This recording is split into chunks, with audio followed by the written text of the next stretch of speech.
The views and opinions expressed by the host do not necessarily reflect those of the company and its management. Furthermore, the views and opinions expressed by the guests do not reflect those of the hosts, the show, the management, or the network. This podcast episode is brought to you by Montesa Medical Group Aesthetic Center, Advanced Dermatology, Age Management, and Plastic Surgery. Timeless beauty, safe, and worry-free.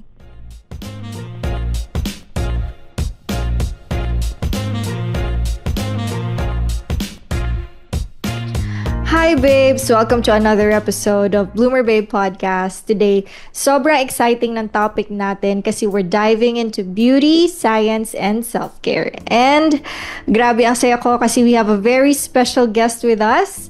Kung ever naging curious kayo about anti-aging treatments, paano gumagana ang aesthetic medicine, or kung paano ang life running a fabulous aesthetic clinic, girl, this episode is for you. Joining me today is none other than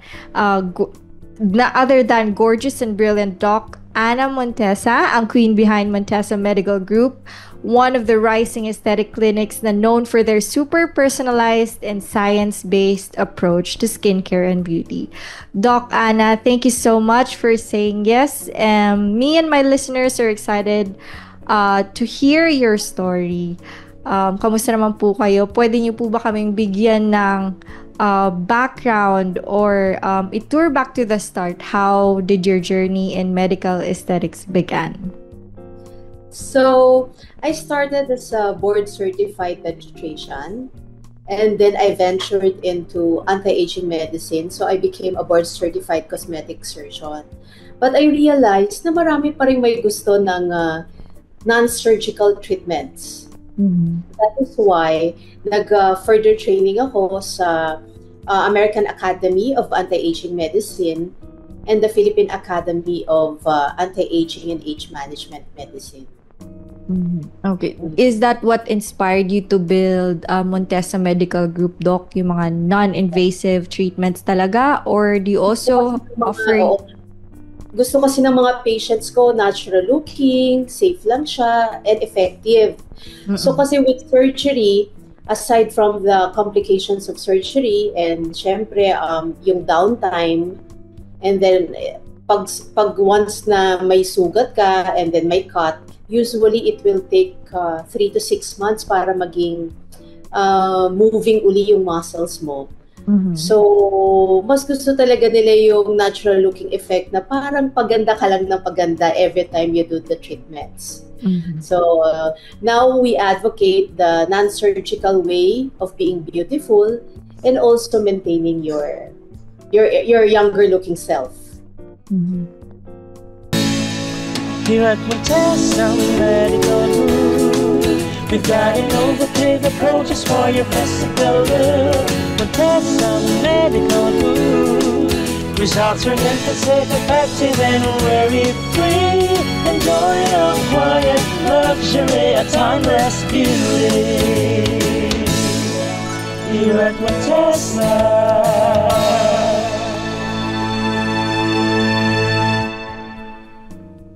Okay. Doc, nakita ko kasi sa website ninyo na meron kayong non-invasive treatments.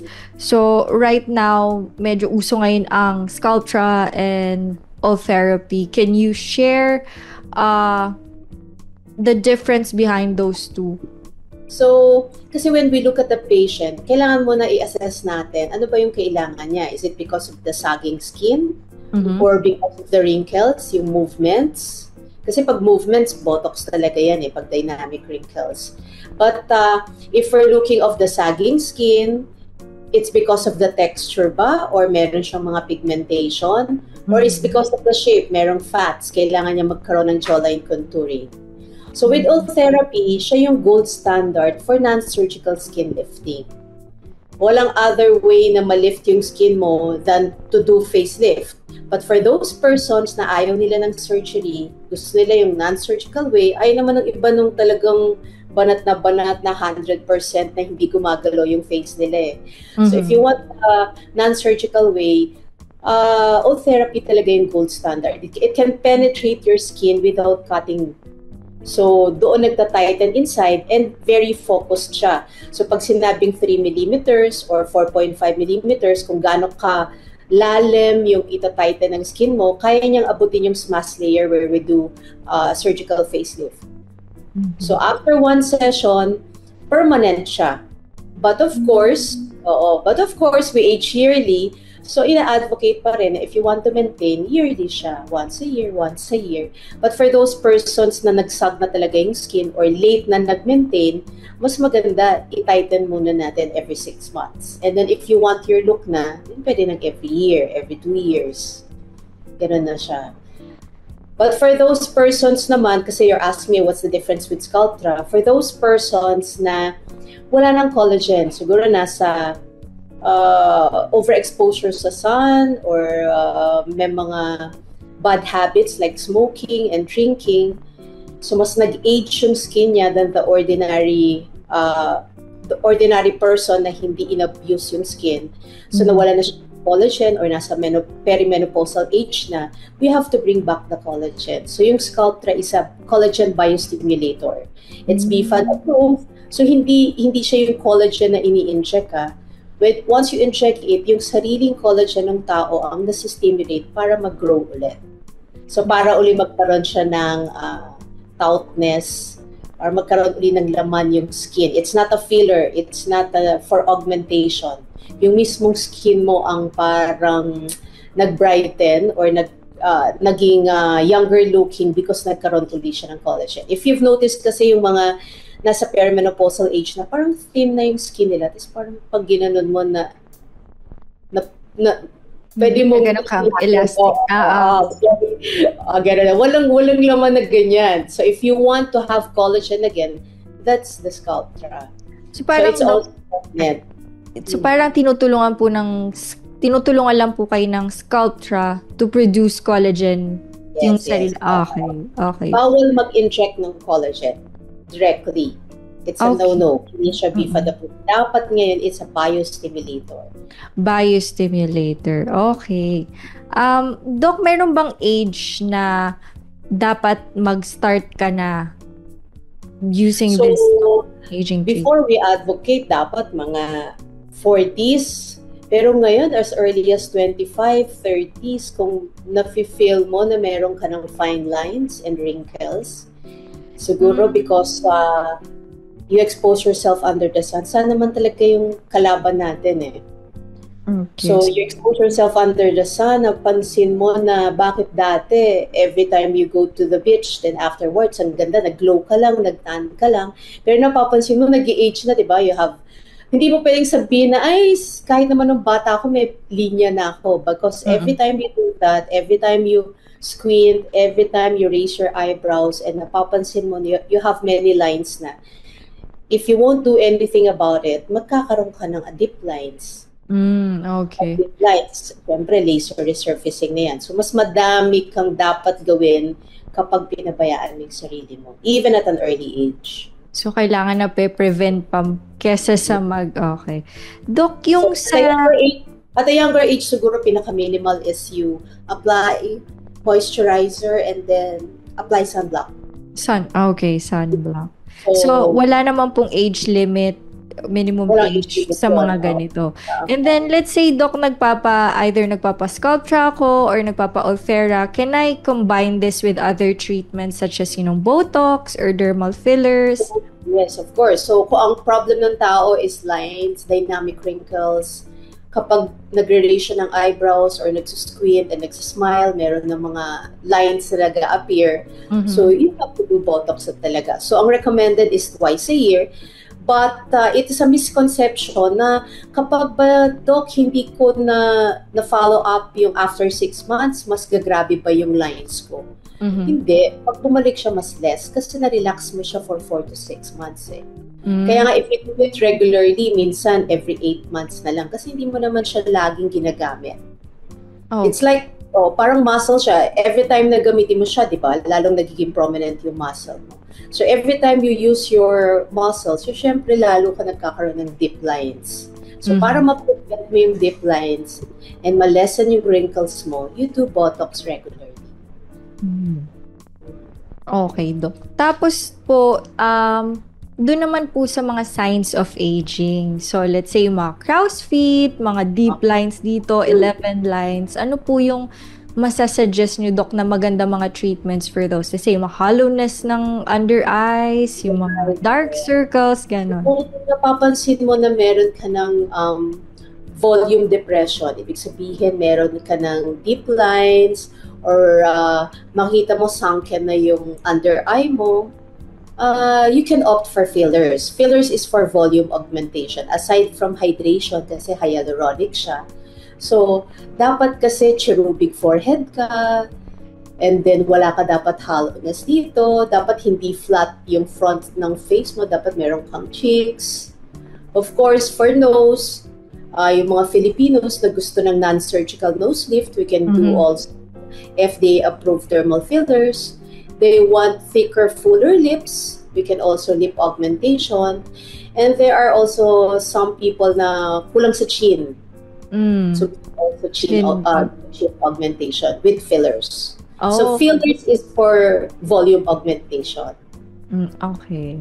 So yeah, totoo nga yun, Doc. Napapansin ko yung mga before and after pictures. Kahit chin lang yung, in-augment sa kanila. Kahit using fillers, nag-iiba yung shape ng mukha nila. Nag-iiba yung aura nila. Yeah. Baka yung iba, akala nila they have double chin, pero actually wala pa pala silang chin. Yes. So nga, Doc. May mga ganun. So, dapat talaga ma-assess kayo ng favorite doctor nyo para tama. Hindi yung bigla ka lang magpapalagay halimbawa ng cheeks when you don't need it naman. So, minsan nagiging hindi natural looking. Nagiging unnatural. Okay, Doc. Yun pala yung meron kasi, Doc, yung mga ibang nagpapa-enhance then they're on their old age. Tapos talagang pillow face na yung halatang-halata na siya na nagpalagay ng dermal fillers. Anong ma-advise nyo, Doc, sa mga ganun? Dapat ba may certain amount lang na dahan-dahan lang ang paglagay? I mean, konti-konti lang, ganun. For me, mas maganda pa rin na natural looking. So usually we do it dahan-dahan, then after 2 weeks, if you want more, ganun. And then in collaboration with your doctor. But for those persons na nasobrahan, I think yun yung talagang gusto nila na look. Wala naman siguro doctor na, nasasobrahan talaga. Pero dahil yun yung doon happy yung patient, minsan na nafo-force yung doctors to give more. Okay. Request ng patient. Beauty kasi is beauty is para bang it depends on the sight of the one seeing you So if you think this is more, Doc, mas gusto ko mas mataas pa because this is plump. Okay. I see myself more beautiful with this. Sometimes doon yung nasasabi na nasasobrahan. But for some persons, tingin nila maganda yun. Minsan yung lips. Sa iba, feeling mo nasobrahan. Pero for them, feeling nila maganda yun. So it really depends. Pero may tamang measurement. All doctors knows that the real measurement, kung anong babagay with your forehead, yung nose mo, yung chin mo, yung lips mo, and yung cheeks mo, ano yung tamang height for the overall face para maging maging tama yung kumbaga maging tama yung measurement para maging maganda talaga. May tamang measurement for that. May golden rule for that. It will really depend on the patient if they want more. In collaboration with your doctor. Okay, and other treatments tulad ng mga laser nga and Ulthera. Okay, Doc. How about naman po sa age, Doc? Let's say mga nasa late 20s na yung patient mo or nasa 30s na or 40s and above. Ano ba yung maa-advise mong treatment kada, let's say, generation nila? Na, let's say, for prevention or... So, for all of the age group, dapat talaga meron kayong magandang moisturizer and then meron kayong sunblock. It will depend if your skin is oily or acne prone. Syempre, you geared towards the gel type, yung mga non-comedogenic at saka yung fragrance-free. But for those person naman na normal to dry skin, syempre, you have to increase your moisturization. So, gano'n. After that, kung nakita mo nga na meron ka ng medyo nag-age yung skin mo, may fine lines ka na and wrinkles, ang pinaka-minimal na pwede mong gawin na may change is we have the Angel Lift with Biostimulator. This is hyaluronic, or if you've heard of skin boosters, yun yung pinaka-minimal. Para feeling mo na, yun yung mga sinasabi mo, I woke up like this. Even without makeup, hydrated yung skin mo, maganda, bata tingnan. So yun yung pinaka-minimal na hindi ma-change yung measurements ng iyong overall facial structure. So dapat man lang meron ka nun. And of course, para ma-maintain mo yung pores mo and fine lines mo, we advocate our NDIAG lasers like Revlite or Laser Genesis para mag-tighten, ma-minimize yung pores, tapos ma-erase yung mga dark spots. So yun yung pinaka-minimal. Siyempre, more if you go along the way. We have specialized lasers for scar. Yung mga iba na nagkaroon na ng acne scar, hindi na alagaan dati yung pimples nila. So we can also do something about that. We can do laser scar removal or yung mga surgical scars, we can do something about that. For those persons na naarawan na, nagkaroon na ng hyperpigmentation, dark spots, and melasma, we also have lasers for that. We have the MMG whitening peel, and we also have the focused whitening injections. So ang dami. So it depends really kung ano yung problem ng patient eh. So we have minimal treatments, we have yung targeted for their specific problems. And then, of course, yung talagang non-surgical skin lifting na. Aside from therapy, we also have Aptus thread lift. Para talagang mas emphasize yung pagka-lift. Okay. So, it's better pa rin talaga nga, Doc, na magpa-check up muna. So, you get the personalized na recommendation kung anong treatments yung gagawin mo. Pero, Doc, about the biostimulators, kasi ito medyo kasi in general from age 20 and up pwedeng gumamit nito. Can you share kung paano yung process niya, Doc? Kung ilang months dapat yung pagitan ng next treatment to it and how long makakakita ng results? So if you want our Angel Lift, the Angel Lift, it's just for hydration and a little bit of collagen biostimulation. Every 2 to 3 weeks, siguro, with one session, you can see the effect right away. Kita mo agad na hydrate yung skin mo, nag-bloom ka. And for those persons na gusto na may brightening effect, minimix namin siya with the MMG Glow White Skin. So, it's injection all over the face. Very comfortable naman because we have anesthesia cream. We're going to apply anesthesia cream for 1 hour para manumb. And then we do the procedure, siguro mga 30 minutes. Minimal downtime kasi yung bruising niya, we also need to apply arnica cream. Siguro mga 1 to 3 days. So okay na. Ganda na ng skin mo. Then we repeat it every 2 to 3 weeks for 4 sessions. 2 to 3 weeks. Wala namang, Doc, bawal kainin, bawal gawin, bawal mag-swimming, ganyan. Wala. Siguro minimal is bawal mag-swimming within 48 hours, 24 to 48 hours after the injection. Okay. So ito. Infection lang kasi you're going to soak your face tapos kaka-inject pa lang. But afterwards, okay na lahat. Sa mga patients nyo, Doc, ano yung parang laging pinapagawang treatment sa inyo?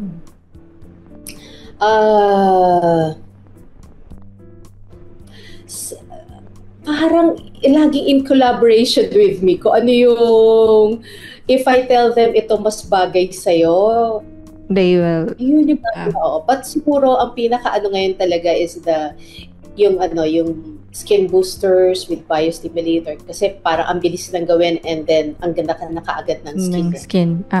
So, but for older persons, 40 and above, okay, nasa perimenopausal age na, they also like the Sculptra, the liquid facelift and Ulthera. Kasi mas more sila on the skin texture and then lifting. Now without surgery. So yun yung mas But for younger person, more of the skin booster, yung angel lift, brightening, glow white, more of that. Unless for those persons na may scar. Kasi madami rin akong scar removal with the laser scar removal. Sa inyo naman, Doc, yung treatment ano yung treatment na ginagawa nyo sa patients nyo na gustong-gusto yung ginagawa kasi nakikita nyo agad na ang ganda ng effect sa kanila? So depende din sa age, no? So for those, yung younger patients ko, yun, kasiguro dahil ina-advocate ko rin yung angel lift with MMG Glow White Skin. With one session kasi kita na kaagad. Na nag-hydrate and then nag-brighten up. We also do the whitening lasers. One session, kita na kaagad na nag-brighten up sila, na-minimize yung pores, gano'n. For older patients ko naman, they like the skin texture and syempre yung change in skin texture nila and tightening. So we do the liquid facelift by Sculptra, Exosome. Yung pa pala, yung Exosome. It's a messenger to stimulate your skin na maging younger looking skin again.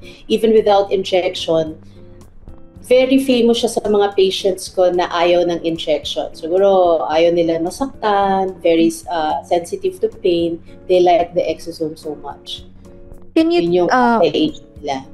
Tell me more about yung Exosome, Doc? Ano siya? Laser ba siya? Is it a machine? It's a kind of medicine na we have to apply on your skin through na patch technique or after doing laser procedure, apply lang. Kasi walang injection siya, so kayang-kaya ng mga patients ko na takot sa injection, sa pain. So talagang ilalagay nyo lang siya doon? No, parang may micro-wounding lang na gano'n.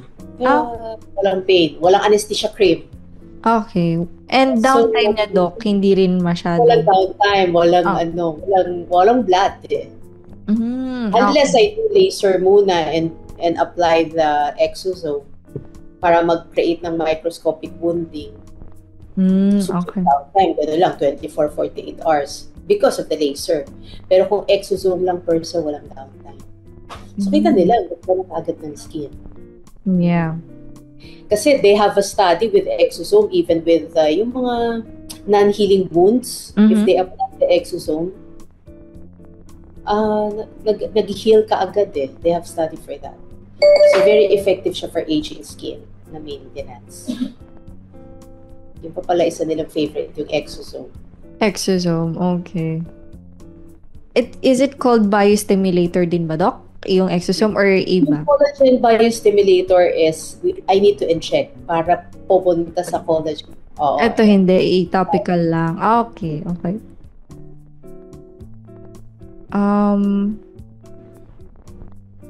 Wait. Okay. Doc, mayroon pa kasing usual na concern sa mga aging or mature skin. Yung iba kasi nagkakaroon na sila ng melasma after birth or even siguro yung matagal na sun exposure. Meron din mga hyperpigmentation. Ano pong ma-advise ninyo na treatment na pwede nilang gawin? So, I have patients kasi na dati, alam mo yung mga over-the-counter medicines na nag-peel, yung mga Rejuveset. So, without the doctor's advice, if you do that, nagkakaroon sila ng deep pigmentation doon na sa deep layers nila, sa dermal layer. So, pinaka-minimal pa rin if, for example, wala talagang budget. Of course, I advise sunblock talaga and mild soap. Huwag na mag-apply ng kung ano-ano. Kasi the more you touch your skin at hindi mo mapapromise na no sun exposure, lalo magiging sun sensitive. So, mas lalo magda-darken yung melasma nila o yung mga tinatawag nila na pecas. So, mild soap lang and then use your sunblock. Mild soap, mild moisturizer, sunblock. If you have a budget, syempre ang pinaka-effective pa rin is tretinoin. You apply tretinoin at night.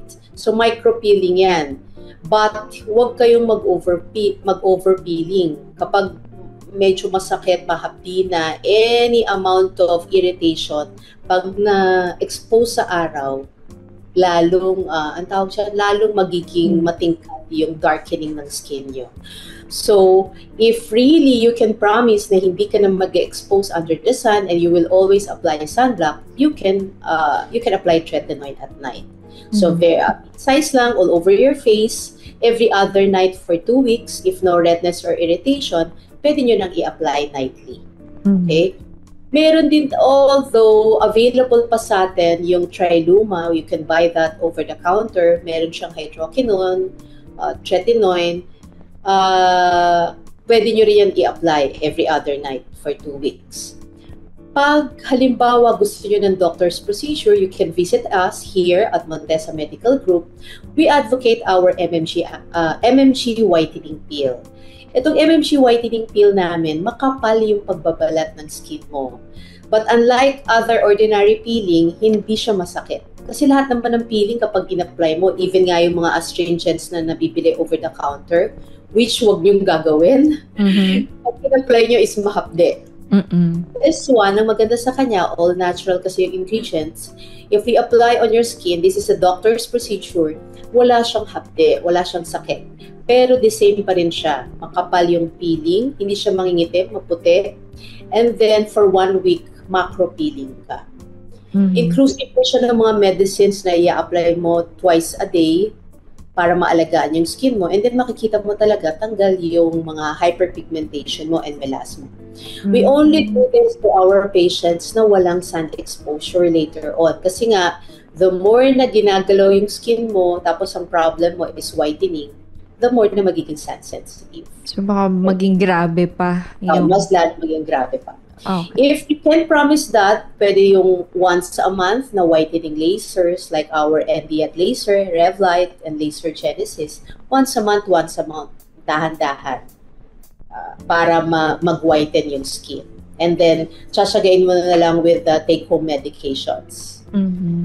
Pero kung golf player ka or engineer ka na you have to go to the site na talagang, or sa sales ka na talagang maaarawan ka, ang pinaka-advice talaga is what they call that, mild soap, mild moisturizer, and then sunblock. And meron na ngayong oral sunblock para ma-protectionan ka pa. And then talagang mag-cap ka, mag-eyeglass ka, takpan mo itong... Grabe, kailangan talaga. Oo, do. Meron talaga kasi sensitive na yung... Kumbaga, nagalaw mo na siya dati eh. Kaya nga, di ba yung mga moms na sasabihin sa'yo na wala naman ako ina-apply sa skin ko, pero bakit wala naman akong pekas? Kasi nga hindi nila pinil, hindi nila ginalaw. Mas okay pa yon. Kesa sa'yo, the more na galawin mo, nagpa-araw ka, lalo ka magiging sun sensitive. Okay. So, kasi parang mas manipis na yung layer, mas makakapasok na yung... Parang baby skin, tinapat mo sa araw, di ba? Okay. So, wala na masyadong protection siguro dahil sa sobrang nipis, Doc. Ganon. Okay. Tapos, so, Doc, yung... Promise, wag na. Okay. Wala ka na lang. Yung set na yun, Doc, kompleto na siya. From facial wash pa, yung ilalagay mong peel. Para hindi naglalaban-laban. So, meron na siyang sariling kit na iti-take home ng patient after the procedure. Oh, nice. Okay po. Pero it's better na mag-consult muna sa doctor bago gumamit ng kahit na ano kasi nga baka lalong ma-damage ang skin natin. So, ayun. Hyperpigmentation and melasma, meron din po kasi, Doc, na yung mga concern nila is more on acne scars. So let's say nung younger years sila, piniprick nila yung mga pimples nila hanggang sa nag-scar na siya or naglalim na yung scar sa face. Are there any treatments for mature skin na pwede pang ma-save yung skin na yan?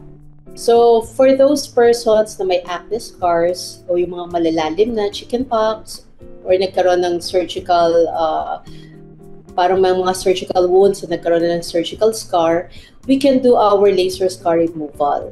So, ganun din. We're going to apply anesthesia cream for an hour, do the laser, so mga 30 minutes din, depende sa area na gagawin.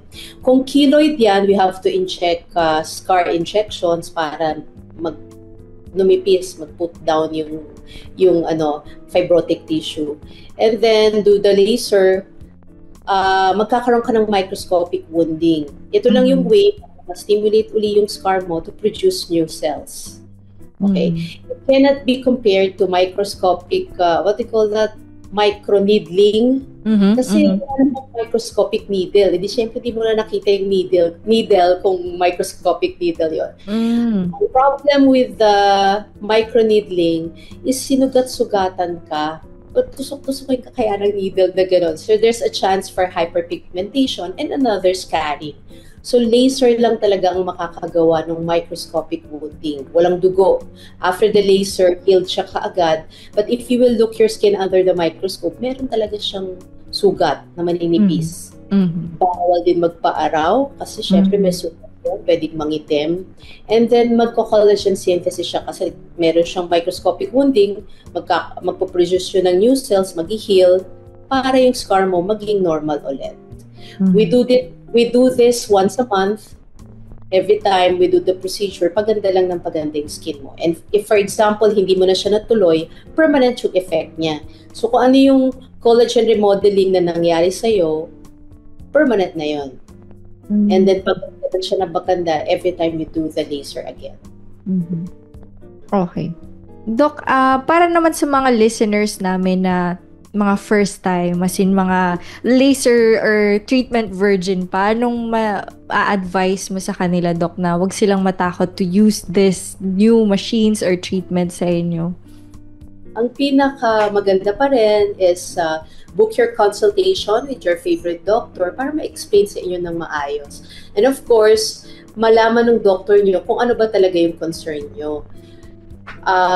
By doing your patient-doctor relationship, syempre nagkakaroon kayo ng one-to-one collaboration kung ano ba yung gusto ng doctor nyo at ano yung gusto nyo mangyari sa skin nyo. With that, with your doctor's advice, magagawa kung ano talaga yung dapat para sa'yo. Kasi if you do, halimbawa, nag-invest ka with over-the-counter medicine tapos napahamak lang din or mas naging grabe pa yung sitwasyon ng skin mo, edi syempre mas marami ka pa rin gagastusin para mabawi ulit. Ma-repair. Oo, ma-heal ulit at saka maibalik ulit yung dating skin condition mo. I have a lot of patients na napahamak because of mga over-the-counter medicine sa mga TikTok, sabi-sabi, gano'n. Rejuve-set, just... May allergy pala sila doon, gano'n. Yung akala mo na namumula yung skin mo, may dermatitis ka pala, or may atopic ka pala, may seborrheic ka pala, may contact dermatitis ka. Tapos nag-apply ka ng something na naging effective sa friend mo, tapos hindi naman effective for you, lalo ka lang nagkaroon ng skin problem. So every talaga patient is parang personal dapat yung approach kung paano treat. Ang hirap din sa Facebook mag-answer minsan if they ask question. Kailangan magpa-consult ka kasi paano ba naman magiging the same for you yung the same with another patient. So, ito lahat for general information, pero syempre we advocate pa rin na you consult with your favorite doctor para, sabi nga, malagaan ka ng mabuti. Okay, Doc. Speaking of consultation, Doc, saan po kaya kami, ang mga listeners, makakapag-book or saang ang mga branches nyo na pwede namin puntahan? So, Montesa Medical Group is now available at Tomas Morato, Quezon City, Ayala Mall, Circuit Makati, at meron na kaming newest branch at the Manila Hotel. So, para makita namin kayo. Okay. Thank you so much, Doc Ana. Any other you want to endorse or sabihin sa ating mga listeners? Watch out for our newest branch in SM North EDSA. Oh yeah, so, SM North. Open na yan, no? Maybe this June or July. Okay. See you. SM North. Okay, thank you so much, Doc Ana. So if you want to book a consultation, you can send an email to their email address, info@montesamedicalgroup.com. They also have website, montesamedicalgroup.com. They also have social media pages. They have Instagram, Facebook, and TikTok accounts. It's Montesa Medical Group Aesthetic Center. You can send them a message directly on their pages to book a consultation or even just ask questions. So don't worry guys, ilalagay ko lahat ng links sa show notes below. Thank you so much, Doc Ana. Grabe, ang dami naming natutunan from you today, from your journey to the latest anti-aging treatments na game changers sa self-care and confidence ng mga tao. So that's it for today's episode. Thank you, Doc Ana. If you enjoyed this, don't forget to follow and share the podcast with your beauty-loving besties. As always, stay confident, stay glowing, and I'll talk to you on my next one. Bye, babes! Special thanks to Montesa Medical Group Aesthetic Center, Advanced Dermatology, Age Management, and Plastic Surgery. Timeless beauty, safe and worry-free.